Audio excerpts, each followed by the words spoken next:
Greetings, ladies and gentlemen, my name is Oz, and I'm here to answer one very simple question.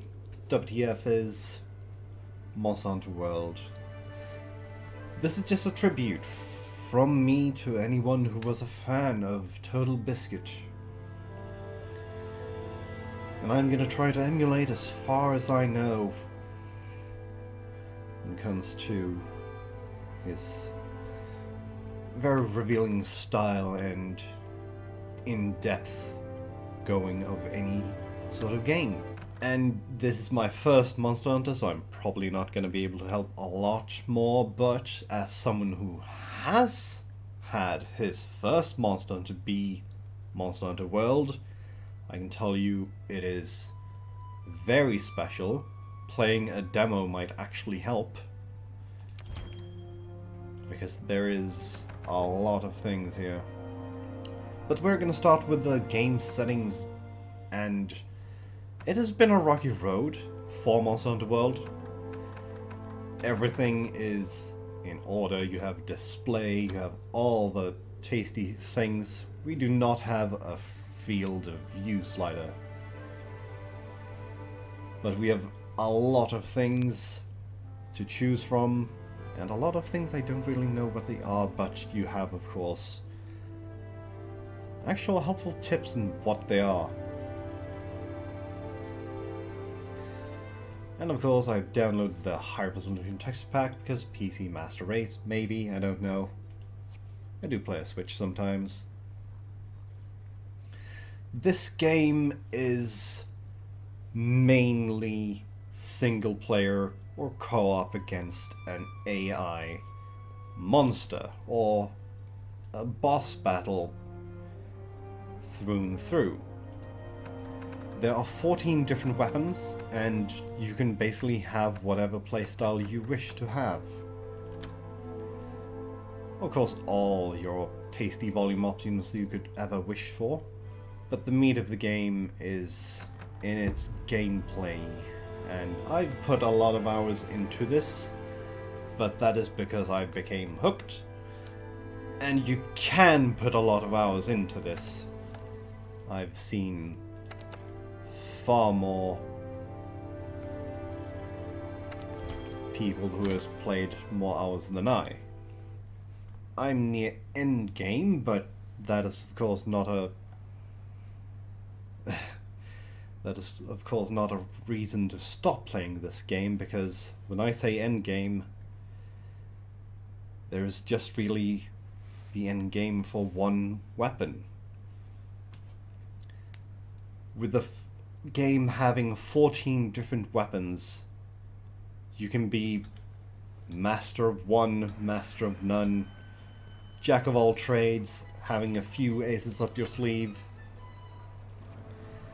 And the best way I found to start this game, for it has a bit of a slower start.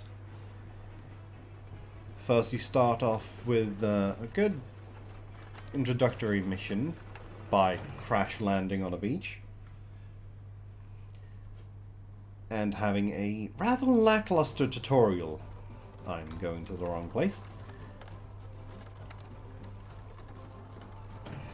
Where I'm going now is to my home to display how you can use different weapons.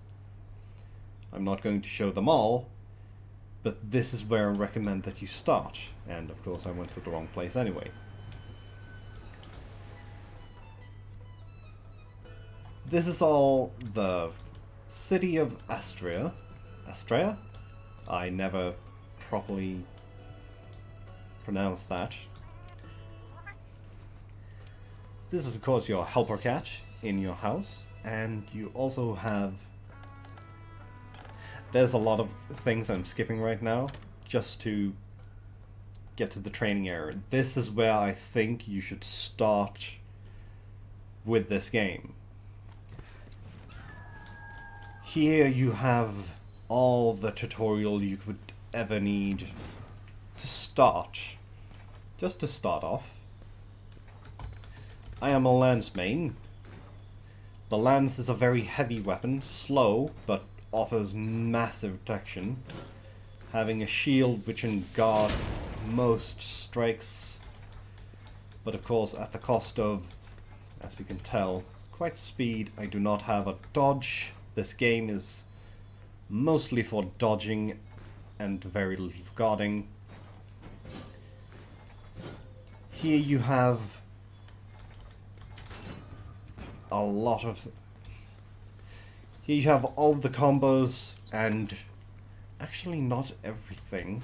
Of course you can switch anything if it says control. I have mouse 5. You also have a slinger, which is strapped to your left arm, and everyone has this. It does a various sort of things, including grappling hook. In case you need to go vertical, there are quite some vertical maps in this game.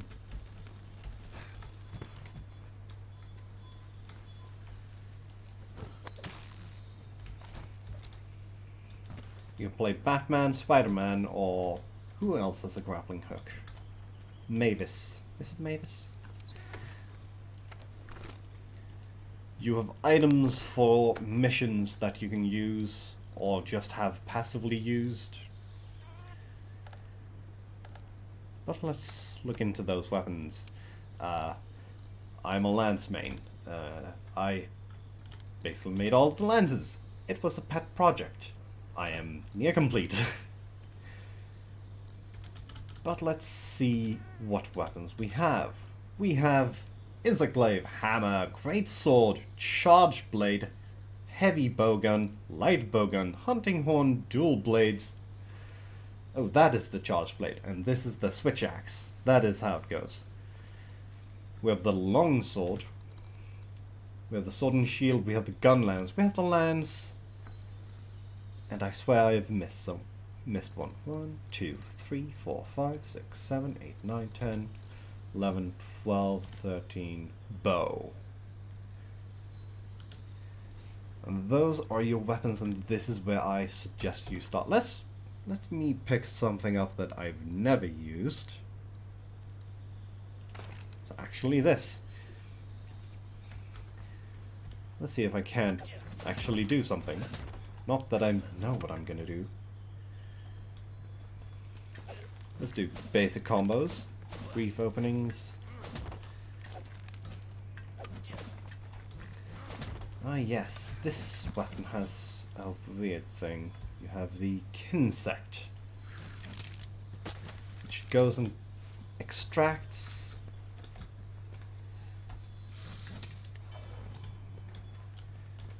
different essences, sort of. You can also activate certain things. And with these you... oh, I don't remember. There's quite a lot in this game. And maybe I didn't take the correct weapon to begin with. Sheathing, unsheathing weapons.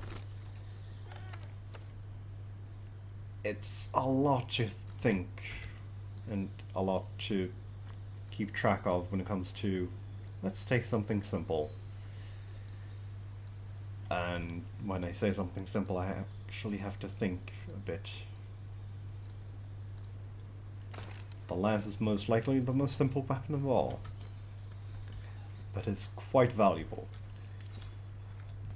Sword and Shield, you start with this, but don't think the starter weapon is a bad choice. Where other weapons you have to sheath and unsheath to use a potion.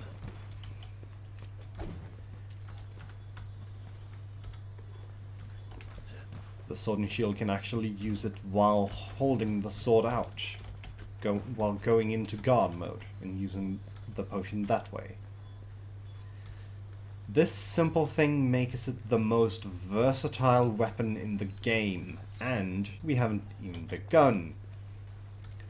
But this is where I think you should start if you want to start with Monster Hunter World or any Monster Hunter game. Try the weapons. It's gonna be a few maybe minutes, maybe this game isn't for you. Or what I did and played a few hours of the demo on 3DS, and that basically made me realize, the lens is simple and very difficult to use. Maybe I should use that. This is the gameplay. When it comes to weapons and how you move, how you use it, is all up to you. And this is the barest bones, because now we start getting deeper. Let's go to the workshop. This is your home. This is your Palico. And you can manage them and dress them up, and they are your companions, and they are perfect. This is your home, lovable, and basically your Pokemon Center, or you can collect various different animals and put them where you want them to be, including Wigglers. And albino hair. Let's go to the smithy, or the workshop. And you'll see what you will be working towards. Here you forge your equipments, anything, weapons, armors, charms. These are the things you will use. Any one weapon has a great list of things to upgrade it to. Be them elemental, such as the Thunderlance, or status effects like this Paralyzed Land, Greatsword, Thunder Greatsword, or perhaps the just cooler looking ones. There is everything to understand. This is a lot. Just this one page, and there's 14 other pages of it. I haven't gotten a single greatsword for good reason. And this is where everything is up to you. What do you want to do? As you can see, I have all of the lances, except 2. I'm working towards that, still, after 330 hours of playing this game. But that is the hobby, the pet project, to the side. And of course, since this is a boss hunter monster slaying kind of game, you cannot do that in the nude. We'll start with something like this. Either one, either or. And it just keeps going. Every one thing you kill, you can use its ingredients to upgrade your armor into the next variant.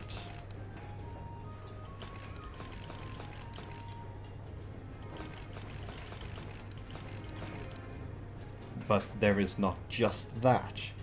Each one of these armor pieces have different skills. This one is Critical Eye. That increases your affinity. Affinity is the percentages of chance when it comes to your critical hits, which deals double damage, I believe. There's even a skill to increase your critical attack damage. And then you get just this list. This is sorted by criteria, and here's all the skills. You have resistance skills. You have earplugs for monster roars. Roars that opens you up. You have to cover your ears because of how loud they are. Windproof, because monsters have wings and that wind is going to push you away. Tremors, that are just the heaviest monsters. Turn the earth so that you can't even stand. Dung Master, so you can sling poo at enemies so that they run away more effectively. attack boost defense, but there are 6 pages of this. Not everything here is good, not everything here is bad. These ones, for example, are achieved by taking different armor pieces from the same set, and that is a reward for it. And there is a reward for doing that. Now that I've talked about having equipment, there's of course the reason why you get equipment, and that is the monster. You also have 2 slots for extra equipment. These are just use when necessary. I'm going to show you one of my favorite monsters, and yeah, let's take it from there. Or perhaps I should do one of the easier monsters so I can more easily display. Or perhaps we should take a round tour of the world, or the starting map. This is Astrea. This is where you start every mission, where you have all of the people that gives you things, or perhaps even help you and assist you with all of your hunting. There are several places we can go. We have daily bounties for those who... Actually, I need the daily bounties, so you have something to do even if you've completed the entire game. You can come back, you can drop it, you can, of course, play this at your own terms, and you get awards for doing a lot. For example,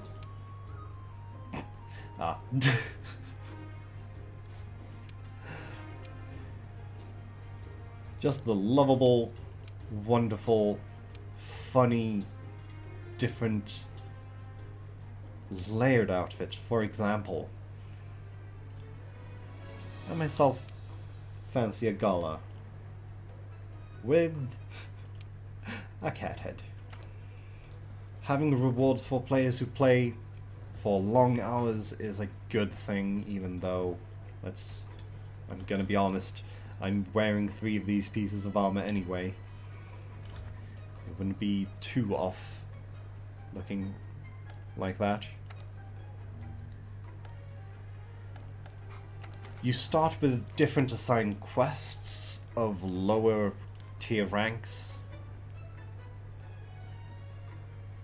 and then you progress through each assignment to go to different maps, or even back, and then you get more difficult monsters than the last, and then you have the greatest of them all, who just steamrolls you into the next area, and then it all starts going from there. More difficult mission after more difficult mission after more difficult mission.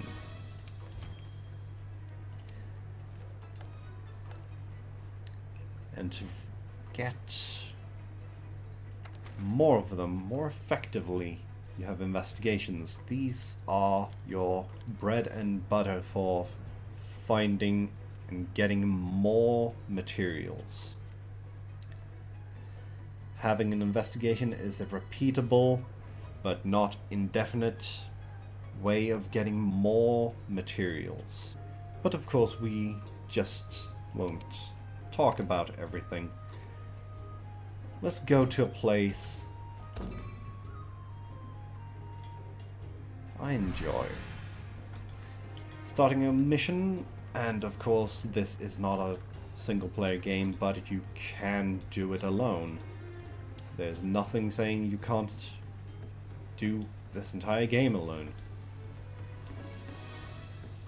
But I always find it a bit better playing with friends. This is the canteen, and this is the best chef I know of. The Muscular Chef. He is a very muscular chef. And who's a cat?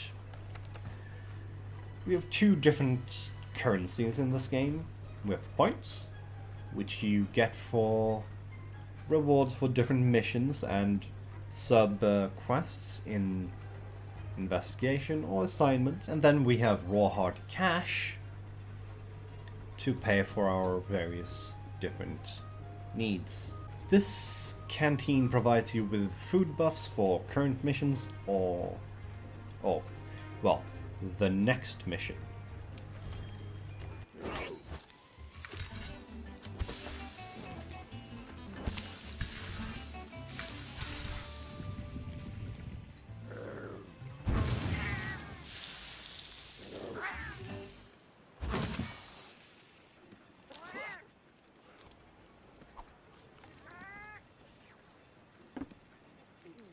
So I'm just gonna do a simple attack buff, but let's depart on a quest.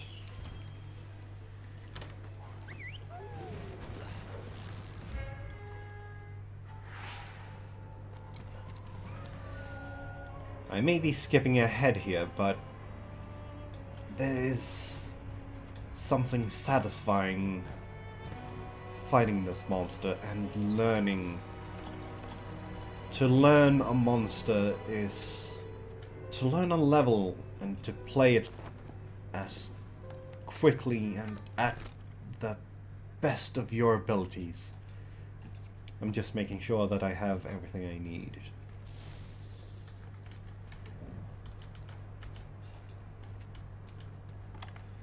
I'm just going to buff my own health. That is something you can do, be it with mega nutrients or perhaps even with a max potion.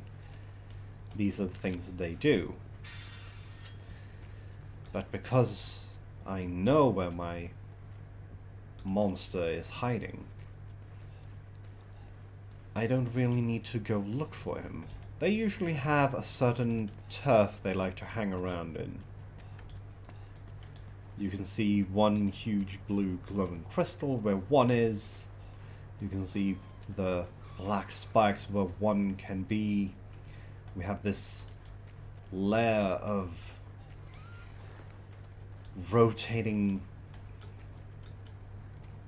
crystal masses, or perhaps fossilized crystals.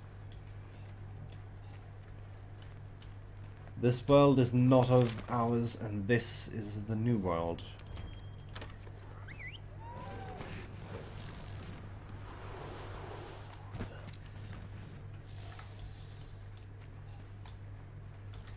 My Palico is going to help me, be it with fighting or supporting me during this mission. It is all up to you what you would want your Palico to do. And this is our prey. This is Nergigante. I won't go too deeply into what he is. Just understand that he's incredibly, incredibly dangerous. And he likes to scratch his back. He has now discovered us. He has not discovered us. He just likes to roar. Or cough, perhaps. You can, of course, sneak and take certain things.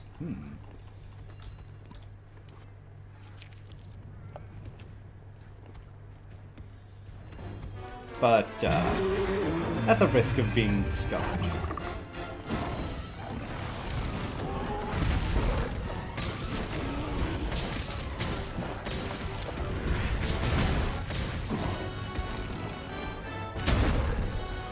People who have never played Monster Hunter would say this game is clunky, but that is what people describe Dark Souls or Demon Souls to begin with. And it's easy to say that when not knowing how to play a game. Just imagine the game journalist that tried to play Cuphead and didn't understand the concept of a W. Monsters have various different weak spots. No Gigantes is his head, his forearms, and wherever he has white spikes.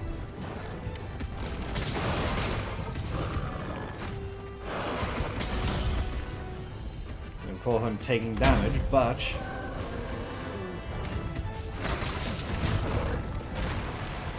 having support is never a bad sign.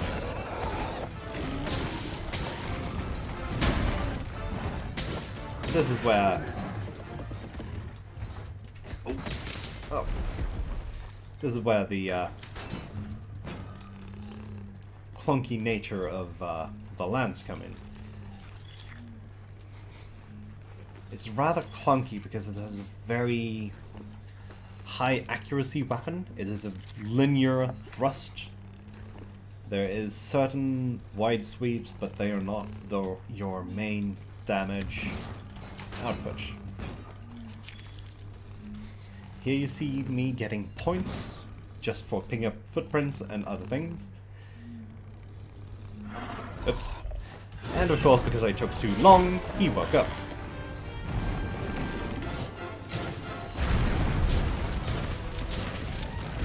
My Palico is in a supportive role where her weapon gives openings in the form of status elements, that is, currently is sleep. When down, you are basically mortal for lying down, but you automatically also get up at one point. I'm just gonna...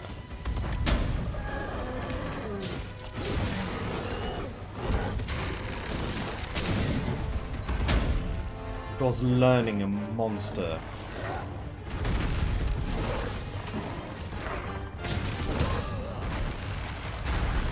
is what makes everything easier.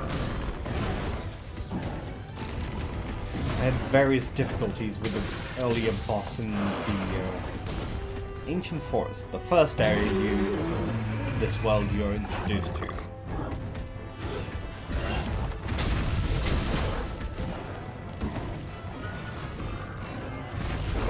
And while it was a grind to learn it, I can't say she's my weakness anymore.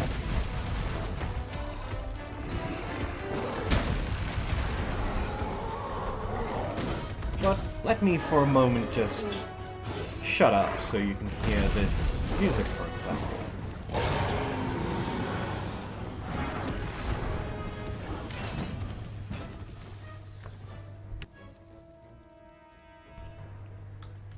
Not the best moment, I realized when No Gigante ran off.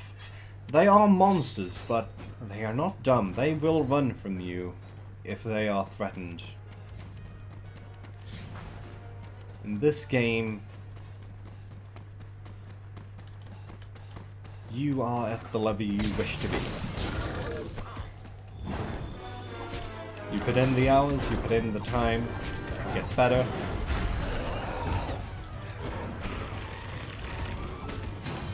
It is a game where get good is thrown around,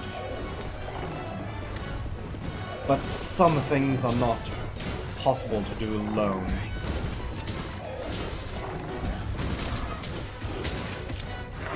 There are bigger bosses than this one. There are bosses even balanced not to do alone.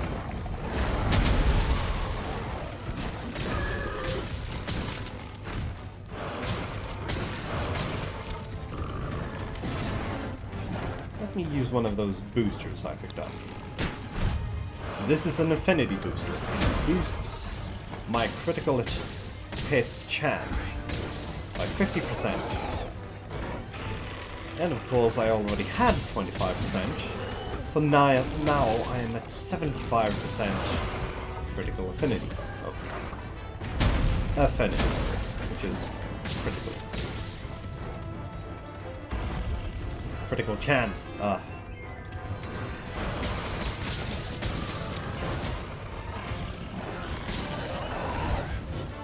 don't remember off of the head off of the top of my head how long my first Nergigante hunt took, but I can guarantee you it's not gonna be as fast as this one.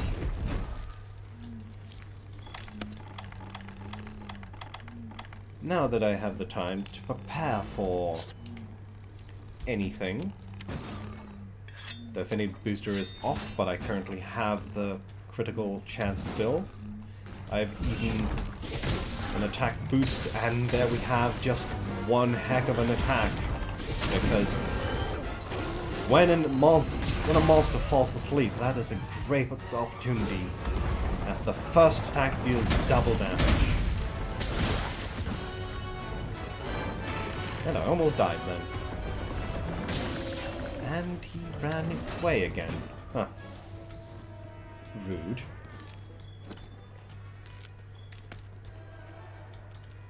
And here we have reasons why the slinger is good. While fighting monsters, they will drop parts of their scales and armor, and that is what you use against them. And you shoot it at them to reveal weak spots, to interrupt an attack of their own, so that they can feel their own medicine.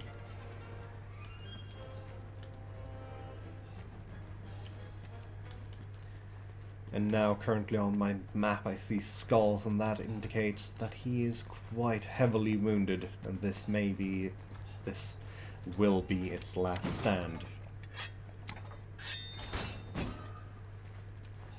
Ooh, it has even gone to sleep.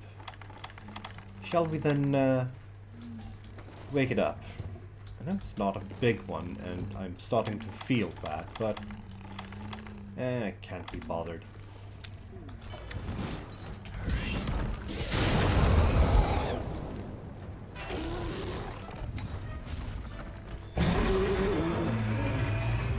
Of course, the monsters have their own interrupts.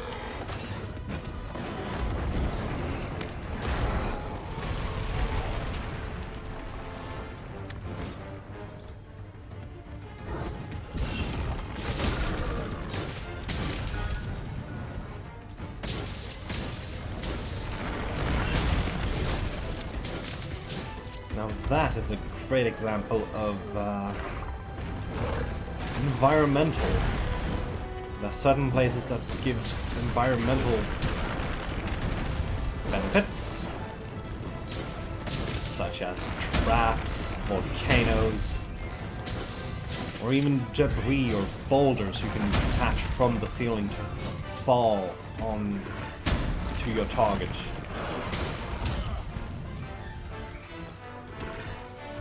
Because some of these will not help you.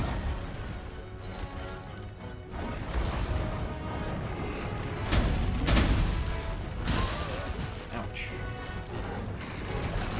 Let me get some help with a booster. This booster will heal me continuously for as long as it's done.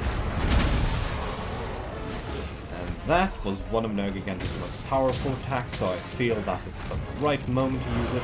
But of course, it's still here.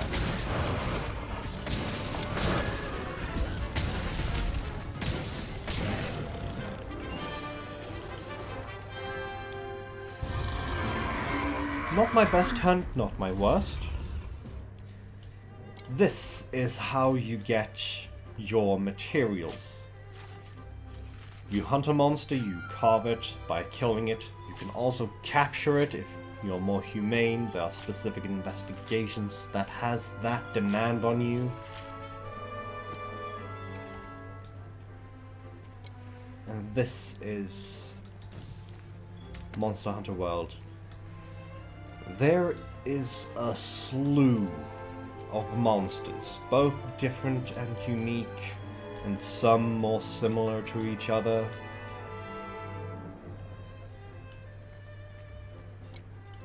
And there's more on the way.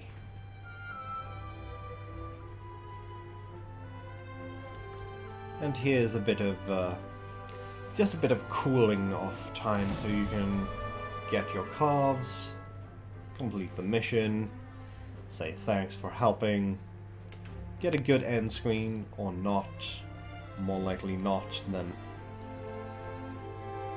often more likely not. You have your quest rewards, which are indicative of how rare they are. Sometimes you don't get something rare, and sometimes you get something rare just through the silver rank. I can also show you how you get skills, not just through armor. There are also skills you get through decorations, and those are received by killing or capturing monsters in the later levels. Here we have several ones, and you can see the rarity, how many I have. Not very accurate, as I have done a quest that gives a large amount of them for a repeated number of times in quite recently. Speaking of more monsters, let me show you a bit crudely how many and what there are. You have the Great Jagras, the fanged first monster and most popular monster to hunt. You have the Kulu-Yaku, the egg-stealing bird. You have Puhi-Puhi, the poison-spitting bird. You have Baroth, the mud-covering, hard-headed monster. You have Geratidus, the mud-water monster. You have Tobi-Kadachi, the electric squirrel, the electric flying squirrel. You have Anjanath, the flaming T-Rex. You have Rathian, the classic flying dragon. You have Ziziaku, the jerk. You have Palumu, the cute mouse flying creature that will club you to death. You have Greatest Duros, who will help you as often as maim you. You have Radaban, the rolling monster. You have Legiana, the cold-hearted monster. You have Odogaron, the dumb one. You have Rathalos, the male one, the male classic flying dragon. You have Diabolos, original in as far as I can tell. Some of these maybe aren't as original, like Great Jagras doesn't have anything that makes it stick out, but it is the first one and it's still quite enjoyable to hunt even later levels. Anjanath may be just a flaming T-Rex, but it's still quite enjoyable to face that. And here you start getting to the more meatier things, which are just elder dragons. They are walking incarnations of the elements itself, Kirin being lightning and storm. You have Zoramagdros, the giant, who is literally a walking mountain snapping turtle. Back to normal monsters, you have Dodogama. Then you have the subspecies of Pink Rathian, just more dangerous than a regular Rathian. You have the Basil Goose, the Flying Interruption. You have the Devil Joe, the Eating Interruption. You have Vasioth, a Geratidus but lives in the lava. You have Urigan, more difficult version of Radaban. You have Asherathalos, a more dangerous version than Rathalos. You have a Black Diabolos, the Lady Diabolos. And now we have come to Nergigante. But that is not the most difficult boss or monster in this game. Some maybe struggle with one thing. I have struggled with Diabolos, I've struggled with Urigan, I've struggled with Anjanath. And you learn their patterns and you react to them through time and skill and cooperations with others. You have Teostra, the flaming chimera. You have Lunestra, the flamiest chimera. You have Kushala Daora, the metal wing drake. You have Valhazak. Please get some antibiotics in you after you face Valhazak. You have Kov Taroth, the queen. You have Xeno'jiva, who may be a Wiggler. You have Behemoth, which is actually from Final Fantasy XIV. And that was brought in as a side of this, just so cool. And then you have the Leshen, which is brought in from The Witcher. Also so cool. And this is where you spend most of your time.